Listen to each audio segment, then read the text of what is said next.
I was still in the recovery room, an IV taped to the back of my hand, when my phone buzzed against the thin hospital blanket. My husband had propped it on the tray table earlier so I could see it without reaching, which had felt, an hour before, like a small kindness. Now it felt like the worst possible design decision either of us had ever made. And the message was in the family group chat, the one with his mother, his sister, and 6 other relatives who mostly used it to share recipes and holiday photos. It was from his mother. "This is what happens when you put a job before a baby. She did this to herself." I read it twice, the way you read something that doesn't fit inside the sentence structure of your life yet. I had lost the pregnancy 11 hours earlier, in an emergency room 40 minutes from home, on a Tuesday that had started with a normal client meeting and ended with a D&C I hadn't scheduled and hadn't chosen. I was 34 years old, still groggy from anesthesia, and the first fully formed thought I managed to have about any of it came from a text message accusing me of causing it. "No, fam, I mean about mansefk." Someone had to say it. We've all been thinking it. Then my husband, sitting 3 feet from me in the recovery room chair, apparently texting the same chat I was staring at. "Manim yi the Davnuf. She's just grieving too. Don't read into it. Manim yi the missant." I looked over at him. He didn't look up from his phone right away, and when he finally did, his face had the specific, helpless expression of a man who believed he'd just said something reasonable. I didn't have the energy to explain, in that moment, everything wrong with what he'd just written. I typed back 2 words into the chat instead, my thumb clumsy from the IV taped across the back of my hand. Noted. Noted. Then I set the phone face down on the blanket and closed my eyes, not because I was ready to sleep, but because I needed everyone in that room to believe I was. My name is Elena Marsh. I'm 34 years old, and until that Tuesday, I believed my mother-in-law and I had reached a kind of workable peace after 6 years of marriage to her son. I was wrong about the peace. I was never wrong about what came after. I want to explain something before I go further into what happened next, because I think it matters for understanding the woman I was in that recovery room versus the woman I became over the following weeks. I had been 13 weeks along, far enough that we'd told people, far enough that I'd started, quietly, privately, allowing myself to imagine a nursery, a name, a version of the next year that no longer exists. The loss itself is not something I'm going to describe in detail here because it's mine and because the specifics of it are not what this story is actually about. What this story is about is what happened after, when the people who were supposed to be gentle with me instead decided, within hours, that my grief needed an explanation and that the explanation was me. My mother-in-law, Carol, has never fully approved of the fact that I kept working full-time after marrying her son. She's said versions of this to me over the years in ways just oblique enough that I could never quite call them out directly without sounding oversensitive. Comments about how she'd stayed home with Daniel and his sister and never regretted it. Comments about how career women these days seemed so stressed all the time, didn't I think? Comments about how her own doctor had once told her that a woman's body knows when it isn't ready for certain things. I'd absorbed all of it over the years, the way you absorb weather, something you can't control and eventually stop mentioning out loud because mentioning it never changed anything. I remember, specifically, a conversation from about 2 years into my marriage, at a Sunday dinner not unlike 100 other Sunday dinners, when Carol had asked, apropos of nothing, whether I was planning to cut back my hours once we started trying for a baby. I'd said, carefully, that Daniel and I hadn't decided anything definite yet, that plenty of women worked full careers through pregnancy and early motherhood without issue. She'd nodded, the particular nod she uses when she disagrees but has decided the conversation isn't worth having directly, and said only that she supposed things were different now than when she'd raised her own children. I'd taken that as the end of it, the way I'd taken so many similar exchanges as the end of things over the years, filed under the general category of generational difference rather than anything I needed to actually address. Looking back, I think that's precisely how she'd wanted it filed. Carol has never been a woman who announces her disapproval directly, at least not to my face, not until that group chat message changed everything I'd assumed about where her private opinions ended and her public accusations began. What I hadn't expected, not once, in 6 years of absorbing that particular weather, was for her to say it plainly, in writing, to the entire family, less than a day after I'd lost a pregnancy I had wanted more than almost anything in my adult life. I didn't respond to the group chat again after that single word. I didn't call her. I didn't ask Daniel to defend me, though I noticed in the days that followed that he never quite did, not directly, not in a way that required him to actually disagree with his mother out loud. He told me, privately, that he thought what she'd said was inappropriate. He never told her. I went home 2 days later, to a house that friends had quietly stocked with soup and enough tissues for a grief I hadn't yet had the privacy to fully feel, because so much of the first week had been consumed by managing everyone else's reaction to it instead of having my own. My mother came and stayed for 4 days. Daniel's mother did not come, though she called Daniel twice a day, apparently under the impression that checking in with her son about how I was doing was equivalent to checking in with me. My closest friend from work, a woman named Priscilla who had gone through her own loss 2 years earlier, showed up the second evening with a lasagna and no expectation of conversation, which turned out to be exactly what I needed. She sat with me on the couch while my mother did dishes in the next room, and she didn't ask me how I was feeling, didn't offer any explanation for what had happened, didn't suggest a single lesson I might take from it.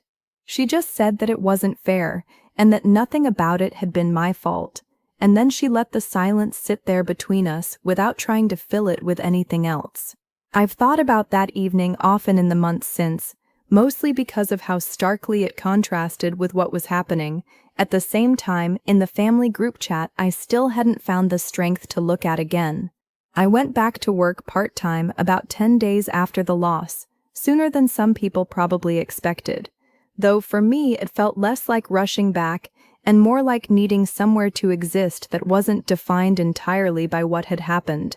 My manager was quietly accommodating, adjusting my caseload without making a production out of it, which I appreciated more than any grand gesture could have offered. Nobody at work asked me if my job had caused anything. Nobody at work seemed to think there was anything to explain at all, which made the contrast with my in-laws group chat feel even sharper in hindsight. I want to be honest about something, because I think it's the part of this story people sometimes skip past too quickly. I wasn't plotting anything in those first weeks. I wasn't lying in bed constructing a strategy for how Carol was eventually going to answer for what she'd said. I was mostly just trying to get through each day, to eat something, to go back to work part-time when I felt ready, to let myself cry in the shower where nobody could ask me if I was okay yet. Whatever came later because of what actually happened, not because I was waiting for an opportunity to make it happen. The thing that actually happened started about 3 weeks after the loss, at a routine follow-up appointment with my obstetrician, a woman named Dr. Naomi Ferris, who had been my doctor for both this pregnancy and an earlier one, years before I met Daniel, that had ended safely with the birth of my nephew's cousin, a child who exists now in the world with no complications at all. Dr. Ferris was thorough and direct in a way I'd always appreciated, the kind of doctor who explained things in plain language instead of vague reassurance. Pause. At that appointment, mostly to make conversation while she reviewed my chart, I mentioned, almost offhandedly, that I'd been getting fewer calls from my mother-in-law than usual, and that when we had spoken, she'd mentioned something about how she understood, now, from what the doctor had told the family, that the loss had been related to how hard I'd been working leading up to it. Mas, Dr. Amambapolton Dr. Thafman, Lais, idamamla than lanal sathing dund. Ferris looked up from the chart with an expression I hadn't seen on her before, somewhere between confusion and alarm. "I never spoke to your mother-in-law," she said. "I've never spoken to anyone in your family about this pregnancy except you and, briefly, Daniel, when he came to one appointment early on. I certainly never characterized the cause of the loss to anyone because we don't have a confirmed cause. Most losses at this stage are related to chromosomal factors that have nothing to do with a patient's schedule or workload. I would never have told a family member that, because it isn't true, and because I wouldn't discuss your medical information with anyone without your explicit consent, regardless of whether it were true." I sat there on the exam table paper, the crinkling sound suddenly very loud in my ears, absorbing the fact that Carol hadn't just believed something cruel and unfounded. She had apparently been telling other people, possibly including people outside the immediate family, that a licensed physician had confirmed it, lending her own theory the authority of a medical professional who had never said any such thing. "Has anyone from my husband's family contacted your office?" I asked, already suspecting the answer before I finished the question. Dr. Ferris hesitated, the particular hesitation of someone weighing patient privacy against a situation that had clearly started to concern her professionally as well as personally. "There have been 2 calls to the front desk over the past few weeks from someone identifying herself as your mother-in-law, asking for what she called an update on your case, and on, in her words, whether your work schedule had been a factor. Our staff correctly declined to share anything, since she isn't authorized on your file. I wasn't aware the calls were connected to a specific claim she was repeating to your family. I am now." I didn't say much else at that appointment. I finished the exam, scheduled a follow-up, and drove home with a kind of steady, cold clarity I hadn't felt since the recovery room, the same stillness that had let me type a single word into a group chat instead of the paragraph I actually wanted to write. I didn't confront Carol that week, or the week after. I want to be honest about why, because I think it matters. I wasn't building a case in the dramatic sense, gathering evidence to spring on her at a family dinner with a printed summary. I genuinely wasn't sure at first what I wanted to do with what I now knew. Part of me wanted to let it go entirely, to decide that correcting a grieving, misguided woman's false narrative wasn't worth the exhausting confrontation it would require while I was still exhausted from everything else. Another part of me understood that if I let it go, Carol would keep telling that story, to relatives, possibly to friends, possibly to people at her church who would nod along sympathetically at the tragic tale of the daughter-in-law who chose her career over her baby, a story built entirely out of nothing, wearing my doctor's authority as a costume. What actually moved things forward wasn't a decision I made, it was a decision Dr. Ferris made, on her own, about 2 weeks after that appointment. She called me first, which I appreciated more than I think I fully expressed to her at the time. "I want to let you know I'm going to address this directly," she said. "Not because you asked me to, but because someone is attributing false medical claims to me, specifically by name to your family. That's a problem for you, and separately, it's a problem for me. I take that seriously regardless of the personal situation surrounding it. I remember standing in my kitchen during that call, holding the phone with both hands, feeling something loosen slightly in my chest for the first time in weeks. It wasn't relief exactly. It was closer to the specific feeling of watching someone else finally name a thing you'd been carrying alone, out loud, with the kind of authority that made it undeniable in a way my own account of it, however honest, had never quite managed to be inside that family. She told me she'd scheduled what she described as a boundary-setting conversation with Carol, and asked if I wanted to be present when it happened, or would prefer she handle it privately. I told her I wanted to be there, not to watch Carol be punished, though I won't pretend some small part of me didn't want exactly that. I wanted to be there because I was tired of my own story being told by other people in rooms I wasn't in. Carol, as it turned out, had scheduled what she believed was a routine follow-up appointment of her own, unrelated, weeks earlier, with an entirely different provider in the same practice. a detail that had nothing to do with any of this except that it gave Dr. Ferris a natural, professional reason to ask to speak with her briefly while she happened to be in the building. Carol arrived expecting a 5-minute conversation about her own unrelated care. She did not expect to walk past the waiting room and see me sitting there, and she definitely did not expect Dr. Ferris to ask, gently but firmly, once Carol was seated in a small consultation room down the hall from her own appointment, if she and I could speak with her privately for a few minutes. Daniel had come too, at my request, though he sat mostly silent through what followed, which felt, by that point, entirely consistent with how he'd handled everything since the recovery room. I watched Carol's expression shift the moment she saw the three of us gathered in that small room, waiting for her, the particular flicker of someone realizing a conversation she'd expected to control had already been arranged around her instead. Dr. Ferris didn't raise her voice. She has never once, in years of knowing her, raised her voice about anything. She simply laid out the facts, plainly, the way she lays out any medical information. She had never told anyone in the family anything about the cause of the loss, because there wasn't a confirmed cause, and because she wouldn't share that information without consent regardless. She had records of 2 calls placed to her office by someone identifying herself as Carol, asking about my work schedule as a potential factor. She explained calmly that repeating a false medical claim attributed to her by name was something she needed formally corrected, both for my sake and for her own professional record. "I want to be clear, this isn't a punitive conversation," Dr. Ferris said, addressing Carol directly. "I understand grief makes people look for explanations, but you attached my name and my professional judgment to a claim I never made, to a family that had no way of knowing it wasn't true. That's not something I can simply let stand once I've learned about it, regardless of the personal circumstances surrounding it." Carol's face went through several stages during that explanation.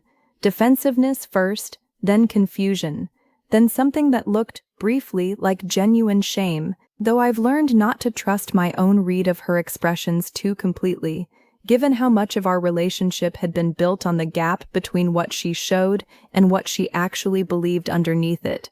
"I never said the doctor confirmed anything," Carol said, which wasn't entirely true, and everyone in that small room seemed to understand it wasn't entirely true, including Carol herself, judging by how quickly her voice lost its certainty partway through the sentence.